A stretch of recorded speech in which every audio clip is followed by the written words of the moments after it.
Abdullahi Ibn Abbas റളിയല്ലാഹു തആല അൻഹുമാ ഹബീബായ നബി തങ്ങൾ കഴിച്ചുകൂട്ടിയ ജീവിതം അങ്ങനെയാണ്.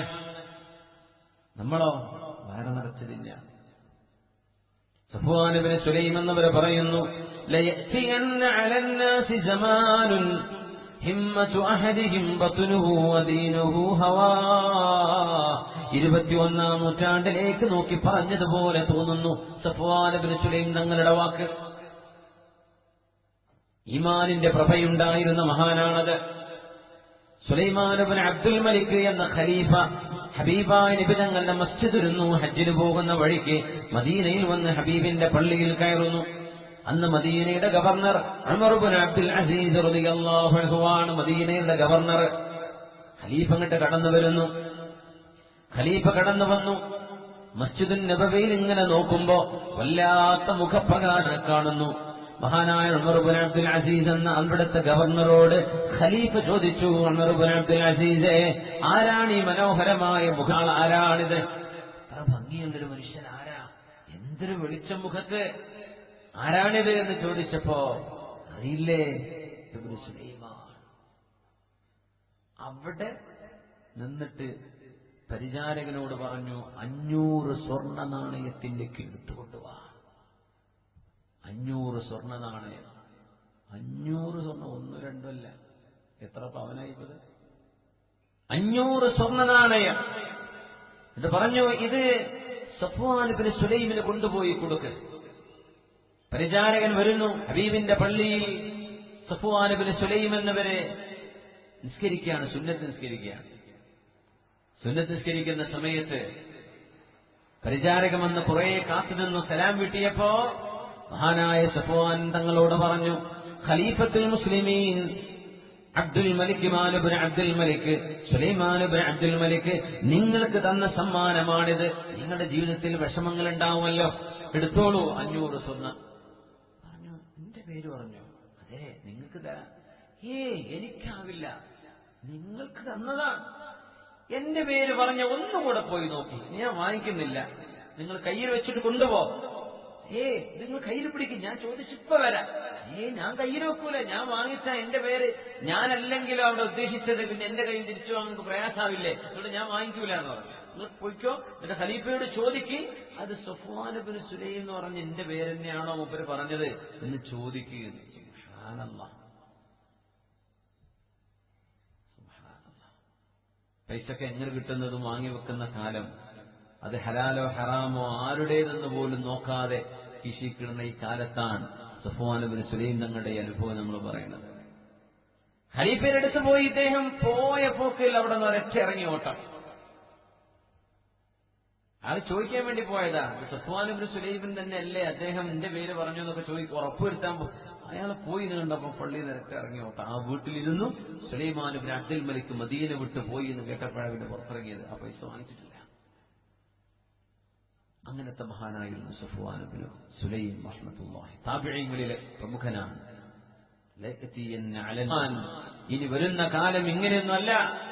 ആളുകൾക്ക് ഭക്ഷണവും തീറ്റയും, വിവിധ തരം ഭക്ഷണം, കുക്കറി ഷോകള്, ഭക്ഷണം ഉണ്ടാക്കി കഴിച്ച് കുടവയറന്മാർ, അവരൊക്കെയാണ് കുക്കറി ഷോകളുടെ ഡെമോകൾ അവതരിപ്പിക്കുന്നത്. പ്രസന്റർമാർ തിന്ന് വണ്ണം വെച്ച് തീറ്റ നടത്തി, തീറ്റ മത്സരം നടത്തുകയും വിവിധ വർണ്ണങ്ങളിൽ രുചികളിൽ ഭക്ഷണമുണ്ടാക്കി മത്സരിക്കുകയും ചെയ്ത് മനുഷ്യന്റെ ആകെയുള്ളൊരാഗ്രഹം ഭക്ഷണമാകുന്ന കാഹുകാത്ത് രക്ഷിക്കട്ടെ. ഭക്ഷണം വേണം ഇബാദത്ത് നിൽക്കാൻ. തങ്ങൾ പറയുമായിരുന്നു,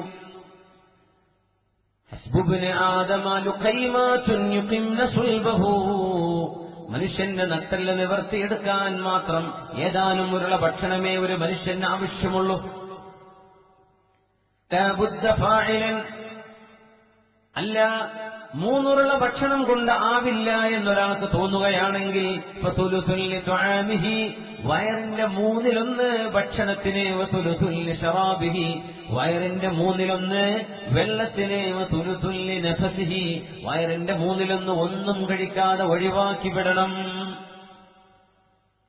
ചിലരൊക്കെ പറയുന്നത് 1/3 തന്നെ കഴിക്കണുള്ളൂ. പക്ഷെ ആ 1/3 നിറയണമെങ്കിൽ ഒരു 4.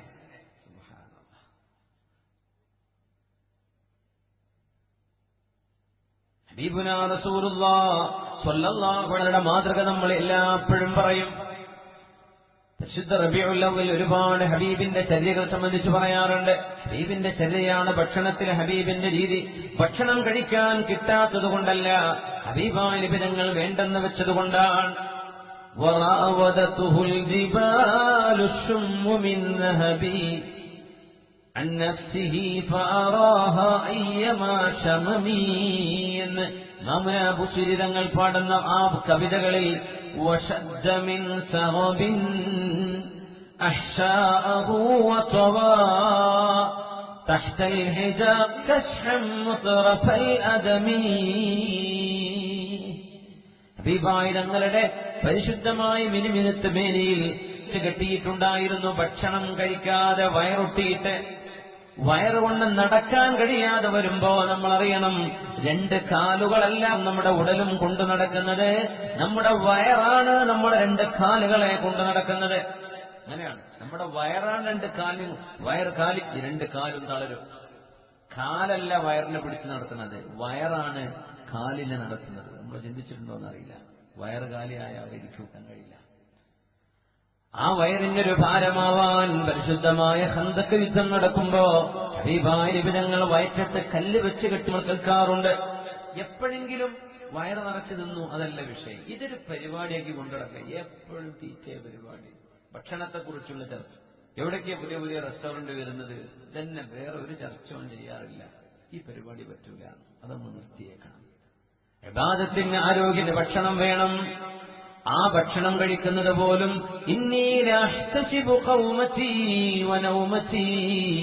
ഉറങ്ങുന്നതും പോലും അള്ളാഹു നൽകുന്ന പ്രതിഫലമാണ്, ഇബാദത്തിന് കാരണമാകുന്ന ആ രീതിയിൽ മഹാന്മാർ അതിനെ കാണുമായിരുന്നു അത്രേ. എങ്ങനെ എണീറ്റ് നടന്നാൽ ഇബാദത്താണ്. എന്റെ കൗമത്തിൽ എനിക്ക് അള്ളാഹു കൂലി തരുമെന്ന് പ്രതീക്ഷിച്ചു. ഞാൻ ഉറങ്ങുന്നതുമൊക്കെ ഉറങ്ങാൻ കിടക്കും. എന്താ നീയത്ത് എന്നറിയാം, ഉറങ്ങുന്നു പടച്ചോനെ. ഉറങ്ങിയാലല്ലേ ആരോഗ്യം ഉണ്ടാവൂ, ഉറങ്ങിയാലല്ലേ ക്ഷീണം മാറൂ, ക്ഷീണം മാറിയാലേ ശരിക്കും നിസ്കരിക്കാൻ പറ്റുള്ളൂ. ഞാൻ അതിനാ ഉറങ്ങുന്നത്. അങ്ങനെ ഉറങ്ങിയാൽ ആ ഉറക്ക ഇബാദത്താണ്. അങ്ങനെ ആ നീയത്തിലാ ഉറങ്ങുന്നത്, ആ ഉറക്ക ഇബാദത്താണ്. ഭക്ഷണം കഴിക്കാൻ പടച്ചവനെ ഞാൻ ഭക്ഷണം കഴിക്കുന്നു, വെള്ളം കുടിക്കുന്നു, എന്തിനും അപ്പോഴല്ലേ ആരോഗ്യം ഉണ്ടാവും. ആരോഗ്യം ഉണ്ടായാലും ഇബാദത്ത് ചെയ്യാൻ പറ്റും. ഉംറയും ഹജ്ജും നിസ്കാരവും നോമ്പും ഒക്കെ ചെയ്യണ്ടേ, ആരോഗ്യം വേണ്ടേ. ഞാൻ അതിനാ ഭക്ഷണം കഴിക്കുന്നത്, ആ ഭക്ഷണ ഇബാദത്താണ്. അപ്പോഴും വയറടച്ചൂടാ. ആ ഭക്ഷണം കഴിക്കുന്നത് ഇബാദത്താണ്. നീയത്തുണ്ട്. വെള്ളം കുടിക്കുമ്പോ നീയത്ത്, ആരോഗ്യം വേണ്ട റബ്ബേ. അതിന് എത്ര ഭക്ഷണവും എത്ര വെള്ളവും എത്ര ഉറക്കവും നമുക്ക് കൂലിയില്ലാതെ നഷ്ടപ്പെട്ടു പോയി ജീവിതത്തിൽ. ഒരു നിയ്യത്ത് മതിയായിരുന്നു. ഞാൻ എന്തിനിത് ചെയ്യുന്നു എന്നൊരൊറ്റ നിയ്യത്ത്. റസൂലുള്ളാഹി സ്വല്ലല്ലാഹു അലൈഹി വസല്ലം തങ്ങൾ ഖറജ റസൂലുള്ളാഹി മിനദ് ദുനിയാ വഅഹുവ വലാ അഹ്ലുഹു മിൻ ഖുബ്സിശ് ശഈർ എന്ന് അബ്ദുറഹ്മാൻ ഇബ്നു ഔഫ് റളിയല്ലാഹു അൻഹു പറയുമായിരുന്നു. ഹബീബായ നബി തങ്ങൾ ലോകത്തോട് വിട വലം യശ്ബഅഹു വലാ അഹ്ലുഹു, നബി തങ്ങളോ അവിടുത്തെ ബന്ധുക്കളായ നബി തങ്ങളുടെ ഭാര്യമാരോ മിൻ ഖുബ്സിശ് ശഈർ, ഗോതമ്പിന്റെ റൊട്ടി പോകട്ടെ ബാർലിയുടെ റൊട്ടി കൊണ്ടുപോലും വയറ് നിറച്ചിട്ടില്ലായിരുന്നു ഒരിക്കൽ പോലും.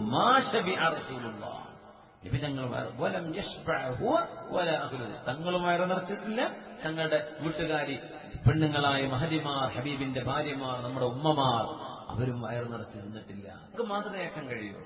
മാതൃകയാക്കണ്ടേ? തങ്ങൾ ചെയ്തൊക്കെ സുന്നത്തല്ലേ, തങ്ങളെ നമ്മൾ ഇമിറ്റേറ്റ് ചെയ്യണ്ടേ? റമദാൻ മാസം ഹോസ്പിറ്റൽ കേസ് വളരെ, നോമ്പിന് ഹോസ്പിറ്റൽ കേസ് ഉണ്ടാവില്ല, ശ്രദ്ധിച്ചിട്ടുണ്ടോന്നറിയില്ല. നോമ്പ് കണ്ട കഴിഞ്ഞാൽ അസുഖം കൂടി. എന്തൊരു ഭക്ഷണം ഇങ്ങനെ കഴിക്കുന്ന റബ്ബേ, എത്ര കാലറിയാ അടിക്കുന്നത്. എത്ര കുറച്ച് തിന്നാൽ ജീവിക്കാൻ കഴിയുന്ന ശരീരമാണ് മനുഷ്യന്റേത്. ഒരുപാട് ഭക്ഷണം കഴിക്കുക, വേസ്റ്റ് ആക്കുക. അല്ലാഹുവിന്റെ ഹബീബ് സ്വല്ലല്ലാഹു അലൈഹി വസല്ലം തങ്ങൾ, ഹബീബിന്റെ സ്വഹാബിമാരും താബിഈങ്ങളും അവരുടെ ജീവിതത്തിന്റെ അനുഭവങ്ങൾ നമ്മളെ പഠിപ്പിക്കുമ്പോ ഭക്ഷണം അവർക്ക് വേണ്ടെന്ന് വെച്ചതുകൊണ്ടാണ്, ലഭ്യമല്ലാത്തത് കൊണ്ടല്ല. വേണമെങ്കിൽ കിട്ടുമായിരുന്നു. അല്ലാഹുവിനോട് അവർ ഭക്ഷണം എനിക്ക് വേണ്ട, എത്ര മതി, ഇത്ര. എന്നിട്ട് എന്ത് ആരോഗ്യമായിരുന്നു മുഅ്മിനെ, എന്ത് വലിയ ആരോഗ്യമായിരുന്നു, എത്ര വലിയ ആരോഗ്യം. വിശുദ്ധ ഖുർആൻ പറയുന്നു, ഒരിക്കലും ഈ ലോകത്തിന്റെ സുഖ സൗകര്യങ്ങൾ അള്ളാഹു നൽകുന്നത് അള്ളാഹുവിന്റെ തൃപ്തിയുടെ അടയാളമായിട്ടല്ല, പിന്നെയോ അള്ളാഹ് ഇത് വിലയില്ലാത്തത് കൊണ്ടാണ്. അതുകൊണ്ട് മുഅ്മിനീങ്ങൾ അതിന്റെ സൂറത്ത് സുഖ്റുഫിലെ ആയത്താണ് ഞാൻ ഓതി വെച്ച തുടക്കത്തിൽ. എന്തൊരു അത്ഭുതമായ ആയത്താണത്.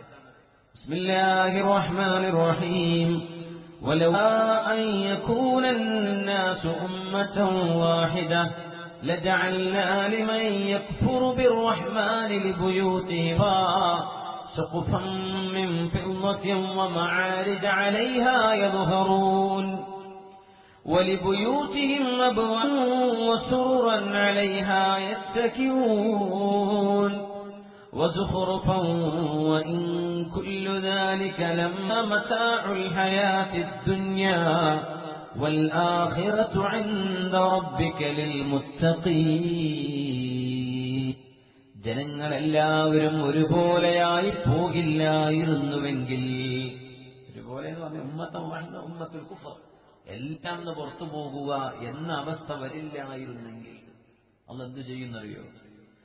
ലജഅൽനാ ലിമൻ യക്ഫുറു ബിർറഹ്മാൻ, കാരുണ്യവാനായ അല്ലാഹുവിനെ നിഷേധിക്കുന്ന എല്ലാ ദൈവനിഷേധികൾക്കും അല്ലാഹു കൊടുക്കും. അല്ലാഹുവിനെ നിഷേധിക്കുന്ന എല്ലാ ദൈവനിഷേധികൾക്കും അല്ലാഹു കൊടുക്കും. എന്തു? ലിബുയൂതിഹിം സുഖുഫാ, വളരെ മനോഹരമായ മേൽക്കൂരകളുള്ള ഉയർന്ന വീടുകള്. മിൻഫിൽകൂര, ഓടല്ല, സിമന്റല്ല, കോൺക്രീറ്റ് അല്ല. മിൻഫില്ലത്തിൻ, അവരുടെ മേൽക്കൂര വെള്ളി കൊണ്ട് അല്ലാഹു ഉണ്ടാക്കി കൊടുക്കും. ആർക്കെന്നറിയോ? അന്നത്തോർക്ക് മുഴുവൻ വീടിന്റെ മേൽക്കൂര വെള്ളിയാണ്. വമആരിജ അലൈഹാ യദ്ഹറൂൻ, മേലോട്ടുള്ള കോവണികളുള്ള തട്ടുതട്ടുകളുള്ള വീടുകള്. വലിബുയൂതിഹിം അബ്വാബാ, അവരുടെ വീടുകൾക്ക് മനോവാതിലുകൾ അല്ലാഹു കൊടുക്കും. വസുറൂറാ, മനോഹരമായ സ്വർണത്തിന്റെ കട്ടിലുകള്. അലൈഹാ യത്തകിഊൻ, അവർ കിടക്കും. ആർക്ക്? അല്ലാഹുവിൽ വിശ്വസിക്കാത്തവർക്ക് ഇതൊക്കെ അല്ലാഹു കൊടുക്കുമായിരുന്നു. വസുഖുറുഫൻ, വലിയ ആഡംബരങ്ങളും കൊടുക്കും. കാഫിറായാൽ അല്ലാഹ് സ്വർണം കൊടുക്കും എന്ന് കണ്ട് കുഫറിലേക്ക് മാറുകയും ഒരുപാട് ആളുകൾ കാഫിറുകളായി മാറുമല്ലോ എന്നുണ്ടായതുകൊണ്ടാണ്. അല്ലെങ്കിൽ അല്ലാഹു കൊടുത്തേക്കും. നാക്കത് വിഷയമല്ല. പക്ഷെ എന്ത് സംഭവിക്കുന്നറിയോ? പൈസ കാണുമ്പോൾ അല്ലാഹുവിന്റെ അടുത്ത ആളാണ് ഈ സാധുക്കൾ വിചാരിക്കും. മുസ്ലിമീങ്ങളിൽ സാധുക്കൾ അങ്ങനെ വിചാരിക്കണം. അതാ വലിയ അത്ഭുതം. പണം ഉണ്ടാവുമ്പോൾ അല്ലാഹു ഇഷ്ടപ്പെട്ടുകൊണ്ടായി കൊടുക്കണം എന്ന വിചാരം. അങ്ങനെ ഖാറൂനും ഫിറഔനൊക്കെ കഴിഞ്ഞു പോയിട്ടില്ലേ? കുഫറിലേക്ക് ആളുകൾ പോകില്ലായിരുന്നെങ്കിൽ, അല്ലാഹു തആല പറയും, കുഫറിലേക്ക് പോകും ആളുകൾ. കാഫിരീങ്ങൾക്കൊക്കെ ഉള്ള സ്വർണം വെള്ളിയും കൊടുക്കുകയാണെങ്കിൽ എന്നാൽ പിന്നെ ഞങ്ങളൊക്കെ ഇസ്ലാം വിട്ട് പോവുകയാണെന്ന് ജനങ്ങൾ മൊത്തം പറയില്ലായിരുന്നെങ്കിൽ ഞാനിത് കൊടുക്കുമായിരുന്നു. അപ്പൊ അല്ലാഹ് കൊടുത്താൽ ഈമാൻ കുറഞ്ഞവരെങ്കിലും പറയും അത് മതി, പൈസയല്ലേ, അത് വരട്ടെ എന്ന് പറഞ്ഞ് ഇസ്ലാം വിട്ട് പുറത്തു പോകും. അവർക്ക് ആഖിറത്ത് നഷ്ടമാകും. അതുകൊണ്ട് അല്ലാഹ് ചെയ്യുന്നില്ല. അല്ലെങ്കിൽ അല്ലാഹ്ക്കതൊരു വിഷയമല്ല. അത്ര വലിയ അത്ഭുതമാണ് ഈ ആയത്ത്. അല്ലാഹുവാണ് ഈ പറയുന്നത്. വല്ലാഖിറതു ഇൻദ റബ്ബിക ലിൽമുത്തഖീൻ. നബിയേ, അല്ലാഹുവിനെ സൂക്ഷിച്ച് ജീവിക്കുന്നവർക്ക് ഏറ്റവും നല്ലത് പരലോകമാണ് നബിയേ. റസൂലുള്ളാഹി സ്വല്ലല്ലാഹു അലൈഹി വസല്ലം തങ്ങളുടെ ജീവിതത്തെക്കുറിച്ച് മഹാനായ ഉർവത്ത് ബിൻ സുബൈർ റളിയല്ലാഹു തആല അൻഹു മഹാനവറുകൾ അവരുടെ അമ്മായിയായ ആയിഷ ബീവിയോട് ചോദിക്കുന്നുണ്ട്. ആയിഷ ബീവി റളിയല്ലാഹു തആല അൻഹയോട് ബീവി പറയുകയായിരുന്നു, യബ്ന ഉഖ്തി, എന്റെ മകൻ, എന്റെ പെങ്ങള് അസ്മാ ബീവിയുടെ മോനെ അബ്ദുല്ലാഹി ബിൻ ഉർവത്ത് ബിൻ സുബൈർ, കുന്നാ ലനൻദുറു ഇലൽ ഹിലാൽ ثم الهلال ثم الهلال ثلاثة أهلة في شهرين. 3 ചെറിയ ചന്ദ്രനെ ഞങ്ങൾ കാണും. ഒരു മാസം തുടങ്ങുമ്പോ, അടുത്ത മാസം തുടങ്ങുമ്പോ, അടുത്ത മാസം ആകുമ്പോ, അങ്ങനെ 2 മാസം ഞങ്ങൾ ഹബീബിന്റെ വീട്ടിൽ കഴിയുമ്പോ ഫമാ യൂഖദു ഫീ ബൈതി റസൂലില്ലാഹി നാർ, ഹബീബായ നബി തങ്ങളുടെ വീട്ടിൽ തീ കത്തിക്കപ്പെടില്ലായിരുന്നു. ഉർവാ, എന്റെ പെങ്ങളുടെ മോനെ, എന്റെ ജ്യേഷ്ഠത്തിയുടെ മോനെ, നിങ്ങൾക്കറിയുമോ 3 ചന്ദ്രക്കല ഞങ്ങൾ കാണും. 2 മാസങ്ങൾ പരിപൂർണമായും കഴിയുമ്പോ ഞങ്ങളുടെ വീട്ടിൽ ആ 2 മാസത്തിനിടയിൽ വേവിച്ചു